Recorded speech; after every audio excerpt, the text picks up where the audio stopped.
শুভ সকাল বন্ধুরা। প্রচণ্ড মেঘও করেছে আর খুব জোরে জোরে হাওয়াও বইছে। এতটা হাওয়া বইছে যেন মনে হয় ডালপালা সব ভেঙে যাবে। তাই এই ছবিটা একটু ক্যামেরা বন্দি করে নিলাম। কিছুক্ষণ আগে প্রচণ্ড জোরে বৃষ্টিও হয়ে গিয়েছে। একজন খানিকটা কলমি শাক তুলে আমাকে দিয়ে গিয়েছে, সেইটা আজকে আমি রান্না করব। কলমি শাকগুলো ভালো করে পরিষ্কার করে ছোট ছোট করে কেটে নিয়েছি, নিয়ে একটু লবণ আর জল দিয়ে এটাকে ভালো করে সিদ্ধ করে নিচ্ছি। আপনারা অনেকেই অনেক রকমভাবেই রান্না করে থাকেন। আজকের আমি কিভাবে কলমি শাকটা রান্না করি সেটা আপনাদের সঙ্গে শেয়ার করছি।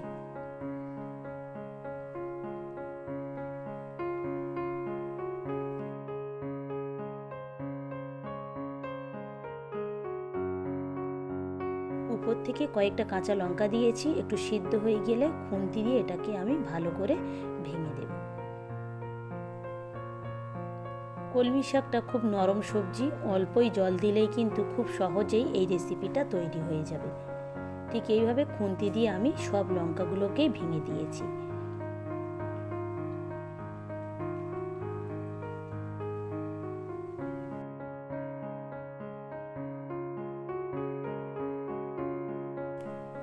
একদম সব জলগুলো মরে গিয়েছে। এবারে আমি কলমি শাকগুলো নামিয়ে নিয়েছি। পাত্রটা একটু ধুয়ে নিয়ে আমি শুকনো খোলায় কয়েকটা শুকনো লঙ্কা ভেজে নিচ্ছি।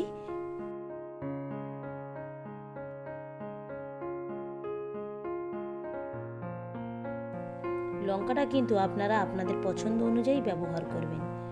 তেলের উপরেই আমি শুকনো লঙ্কা আর কয়েকটা রসুনের ফোড়ন দিয়ে দিয়েছি, দিয়ে খুব সুন্দরভাবে আমি এটাকে ভেজে নিচ্ছি। এই কলমি শাকে আপনারা আলুও দিতে পারেন, আমি আজকের এখানে কোনো আলু দিলাম না।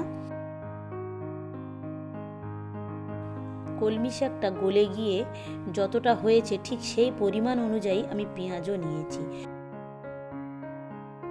এই রেসিপিতে আপনারা পেঁয়াজের ভাগটা একটু বেশি করে নেবেন, তাহলে দেখবেন খেতে অসাধারণ লাগবে। একটু কালারের জন্য আমি হলুদের গুঁড়ো দিয়ে দিয়েছি, এটা আপনারা চাইলে নাও দিতে পারেন। পেঁয়াজটা যখন হালকা নরম হয়ে এসেছে সেই সময় আমি কলমি শাকগুলো দিয়ে দিয়েছি, দিয়ে খুব সুন্দরভাবে এটাকে আমি সব কিছুর সঙ্গে মাখিয়ে নিচ্ছি।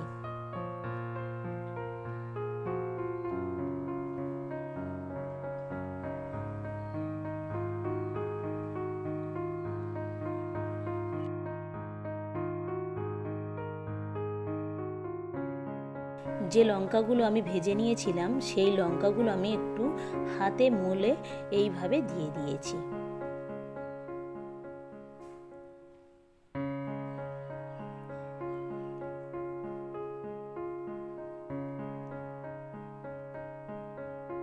খুব সুন্দরভাবে তৈরি হয়ে এসেছে আমার এই কলমি শাক ভাজার রেসিপি।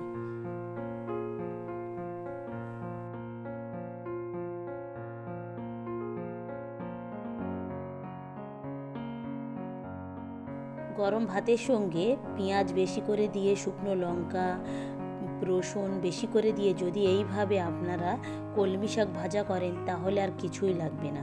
কারোর মুখে যদি কোনো রুচি না থাকে, এইভাবে একবার কলমি শাকের রেসিপিটা করে খাবেন, দেখবেন সেও কিন্তু খুব ভালোভাবে খেতে পারবে।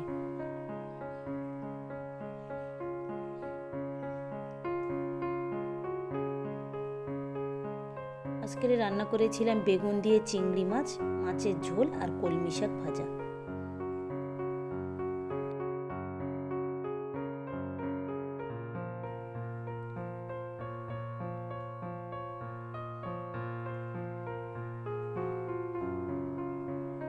কলমি শাকের এই রেসিপিটা এতটাই মজা লেগেছিল আর কোনো তরকারি কিন্তু লাগবে না।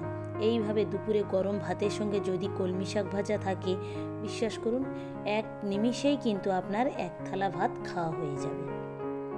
ভিডিওটা তাহলে এখানেই শেষ করছি। ভালো থাকবেন, সুস্থ থাকবেন, আর ব্লগটি কেমন লাগলো অবশ্যই জানাবেন।